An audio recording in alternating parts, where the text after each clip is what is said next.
सत्ताधारी आहेत, विधानसभेचे उपाध्यक्ष आहेत, तरी आणि अशा आंदोलन सर्व करावं लागतंय. परिस्थितीमध्ये आंदोलन करताय. कधी होतंय संविधानिक पदानं कुठल्याही माणसानं जिम्मेदारपणानं चाललं पाहिजे. समजा आता आम्ही जरी असलो, आम्ही बी माजी मंत्री वगैरे आम्हाला बी कुठल्या संयमानं चाललं पाहिजे, घटनेच्या तरतुदीनं चाललं पाहिजे, आणि त्यांनी देखील तसं चालतील, काय प्रॉब्लेम नाही होणार, आणि ह्यात काय भांडण वगैरे काय होणार नाही, संयमानं मार्ग सुटेल. जागा वाटपाची चर्चा सुरू आहे, काही स्थान मिळालंय का आपल्याला? अजून आम्हाला जागेला बोलवलेलं नाही, त्यामुळं आमची तयारी चालू आहे. या तिघांचंच चाललंय, देवेंद्र फडणवीस साहेब, अजितदादा आणि शिंदे साहेबांचं चाललंय, त्या तिघांचंच मिटना.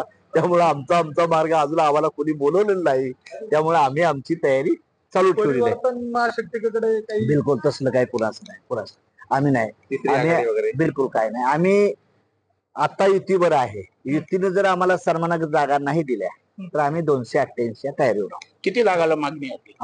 आमचं म्हणणं आहे की आमची जिथं जिथं ताकद आहे तिथे दिली पाहिजे तुम्ही आम्हाला. किती जिल्ह्यात आमचं ताकद म्हणणं आहे की 35 ते 40 जागा आम्हाला राष्ट्रीय समाज पक्षाला महायुतीने सोडावे ते विधानसभेला. आहे? यावर काही चर्चा झाली तुमची? बिलकुल नाही चर्चा, तुमच्यावरच चर्चा होती, त्यांच्यावर काय चर्चा झाली नाही.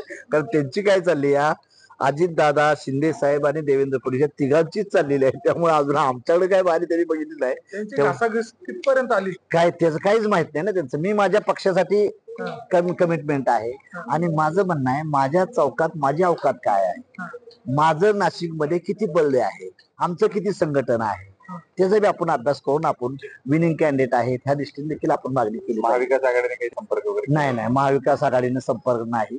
माझी युती महायुतीवर असल्यामुळे महाविकास आघाडीने काय, महाविकास आघाडी हवेत आहे आता, त्यामुळे ते काय यांना नाही.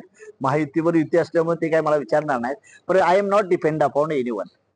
मी माझ्या पायानं खंबीर आहे, आणि मी माझ्या ताकदीनं 10 ते 12 आमदार स्वतःच्या ताकदीवर आणू शकतो, एवढा मला आत्मविश्वास आहे.